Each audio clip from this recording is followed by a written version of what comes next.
હાલો, કેમ છો બધા? મજામાં? બધાને મારા જય શ્રી કૃષ્ણ.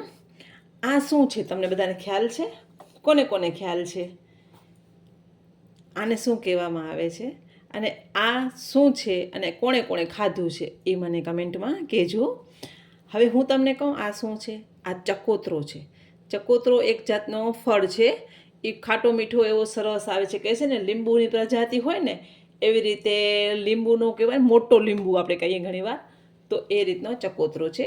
અને આ ફળ છે ને એ શ્રાવણ મહિનામાં જ આવે છે અને ચોમાસાની ઋતુ હોય ત્યારે જ મળતું હોય છે. 12 મહિના સુધી આ મળતું નથી. આ એટલું ટેસ્ટી હોય છે ને, ખાલી મારા ઘરમાં તો ચકોતરો જ્યારે સિઝન હોય ત્યારે આવે જ છે. તો હું ખાલી મરચું મીઠું નાખી અને મારા છોકરાને આપું છું તો એને બહુ ભાવે છે. તો આજે આપણે ચકોતરામાંથી એક ડ્રિંક બનાવશું અને આ વિટામિન સીથી ભરપૂર છે, ટેસ્ટી છે અને બહુ મસ્ત લાગે છે. જેણે ન ખાધું હોય ને એ ચોક્કસ ખાજો. તો ખાલી મીઠું મરચું નાખીને ફળ તરીકે પણ ખાઈ શકો છો, જેમ ફ્રૂટ આપણે કરતા હોઈએ છીએ એવી રીતે. ફ્રૂટ સલાડ છે એમ કે કાંઈ પણ ઘણીવાર એવું હોય કે ફ્રૂટ કટિંગ કરીને છોકરાને આપીએ છીએ, એવી રીતે પણ તમે આપી શકો છો. અને આજે આપણે એમાંથી એક ડ્રિંક બનાવશું. તો જોઈએ ચાલો ચકોતરો કેવું હોય. હવે કોણે ખાધું છે એ મને કમેન્ટ કરજો. હવે પહેલાં આપણે એને છાલ ઉતારવાની છે. એની છાલ છે, અમે નાના હતા ને તો એની છાલમાંથી આવી રીતે એક જાતનું પાણી જેવું નીકળે. કોઈની આંખમાં આપણે ઉડાડીએ ને તો થોડીક વાર આંખ વળતી હોય છે. તો એ બધે અમે નાના નાના હતા ને ત્યારે બહુ મસ્તી કરતા હતા. હવે આપણે આને આખી રીતે છાલ ઉતાર લેવાની છે. પહેલાં જેણે ખાધું હશે ને એને તો ખ્યાલ જ હશે કે આ કેટલું સરસ ફળ છે. અને મેં તમને કીધું એમ કે આ ચકોતરો 12 મહિનામાં એક જ વાર મળે છે. તમને ગમે ત્યારે બધી વસ્તુ મળી જાય છે પણ ચકોતરો નથી મળતો.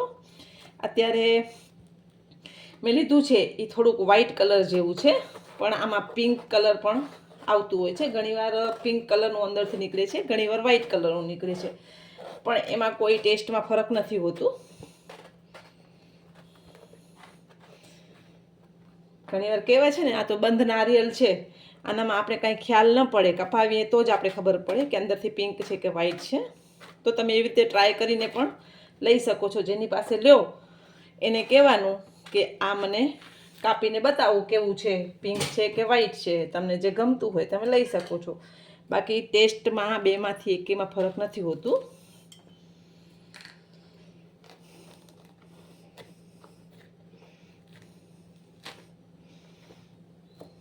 આનું એમ જ તમે મરચું મીઠું નાખીને ખાઓ છો, મરચું મીઠું નાખ્યા વગર ખાઓ છો તો પણ ટેસ્ટી લાગે છે. પણ મને જે રીતે ગમે છે એ રીતે હું તમને રેસીપી બતાવતી હોઉં છું. કેમ કે બધાના ઘરે રીત અલગ હોય છે, બધાના હાથના ટેસ્ટ અલગ હોય છે. તો આપણે આને આખું પહેલાં છોલી લેશું. તો મેં ખોલી લીધું છે. પછી આવી રીતે થઈ જશે. હવે એને આપણે પાછું આમ ખોલવાનું છે. હવે જો મારું મેં કીધું એમ વ્હાઈટ આવ્યું છે, કારણ કે મેં ખોલાવીને નહોતું લીધું, મેં જોયું નહોતું, એમ જ મેં લઈ લીધું હતું. હવે સાથે બીજી સામગ્રી જોઈએ ડ્રિંક માટે તો મીઠું છે, મરચું છે અને સુગર છે દળેલી. એને આપણે સાઈડમાં રાખી દઈએ પહેલાં. અને બરફ લીધું છે. હવે જે આપણે ચકોતરો છે ને એને આપણે પાછું જ્યાં એના બી છે અંદર જે એ જ લેવાના છે આપણે. આ બહુ સરસ લાગતા હોય છે ખાવામાં. તમે જોવાથી એવું જ લાગશે કે લીંબુ છે. એટલે તમે કટિંગ કરાવી ઉપરથી ને તમે જોઈને પણ લઈ શકો છો. તમને પિંક ગમતું હોય તો તમે પિંક લો, પણ મેં ખોલાવ્યું નહોતું એટલે મને કોઈ આઈડિયા નથી કે વ્હાઈટ હતું કે પિંક હતું. પણ જનરલી ટેસ્ટમાં કોઈ ફરક નથી હોતું, ટેસ્ટ એક સરખું જ હોય છે. એટલે ઘણીવાર એવું થાય કે તમે લ્યો અને તમારું પિંક કલરનું નીકળે તો તમને એમ થાય કે અલગ ટેસ્ટ હશે. ના, ટેસ્ટ એક જ હોય છે. એટલે તમને જાણકારી આપું છું. તમે જોવો છો કે આ થોડાક દિવસ રહે તો પીળું ગુલાબી થઈ ગયું હોત એમ. થોડાક આપણે દાણા કાઢી લઈશું પહેલાં. એના બી છે, બી કાઢી લેવાના છે અને છાલ પણ કાઢી લેવાની છે. ટેસ્ટમાં ખાટું મીઠું હોય છે, ટેસ્ટી હોય છે. તમે ખાધું હશે એને ખ્યાલ હશે. જેણે ન ખાધું હોય, તમારે ત્યાં મળતું હોય તો ચોક્કસ ટ્રાય કરજો કેવું છે આ ફળ.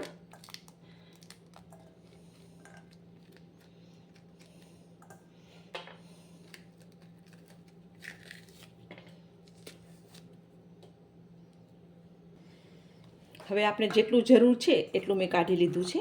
તો પહેલાં આપણે જેટલું ડ્રિંક બનાવવું છે એટલું આપણે આમાં લઈ લઈશું. પહેલાં આમાં અત્યારે આપણે મીઠું નથી નાખવાનું અને મરચું પણ નથી નાખવાનું, ખાલી સુગર ટેસ્ટ પ્રમાણે. તમારે સુગર વગર તમને ભાવતું હોય તો ખાલી સુગર વગર પણ તમે લઈ શકો છો. અને એકદમ સરસ ઠંડુ પાણી લેવાનું છે. પહેલાં આપણે આને થોડુંક ક્રશ કરી લઈએ.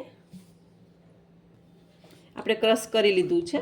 હવે તમને આને ગાળવું હોય તો તમે ગાળી શકો છો, પણ હું ગાળતી નથી. મને જે એના સાથે આવે છે ને ચાવવામાં, તો મને ભાવે છે, એટલે હું એને ગાળતી નથી, આવી જ રીતે રાખું છું. તો આપણે આને સાઈડમાં લઈ લઈએ અને બીજી રેસીપી જે છે બનાવી લઈએ. અને અત્યારે મારું વ્હાઇટ કલરનું નીકળ્યું છે, એટલે મારો ડ્રિંકનો કલર વ્હાઇટ થયું છે. તમારું જો પિંક કલરનું નીકળશે ને ચકોતરો, તો તમારું થોડુંક લાઇટ પિંક કલર જેવું ડ્રિંક થશે. આ તમે જુઓ, આ થોડું થોડું પિંક થવા લાગ્યું હતું, તો એ આખો લાલ પિંક જેવું હોય છે. હવે જે આ ચકોતરો છે એનામાં આપણે થોડુંક મીઠું નાખી દઈએ અને થોડુંક આપણે મરચું નાખી દઈએ અને સરસ મિક્સ કરી. અને મારા ઘરમાં તો મારો દીકરો આવી જ રીતે ખાતો હોય છે, એટલે હું આવી રીતે જ સર્વ કરતી હોઉં છું. બહુ સરસ લાગતું હોય છે. તો ચાલો બંને રેસીપી આપણે સર્વ કરી લેશું. તો આપણે સર્વ કરી લેશું. હવે આપણે આવી રીતે બરફ લીધું છે.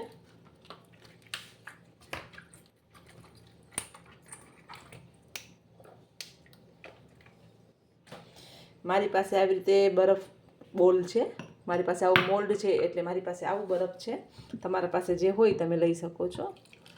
અને જે ડ્રિંક બનાવ્યું એ આપણે લઈ લીધું છે. ઉપરથી થોડુંક મીઠું અને થોડુંક મરચું.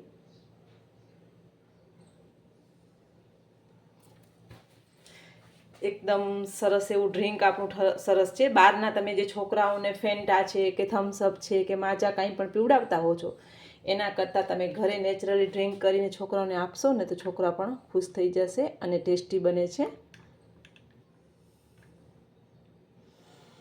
અને આ ડ્રિંક બધા નેચરલી ફ્રેશ ફ્રૂટના હોય છે.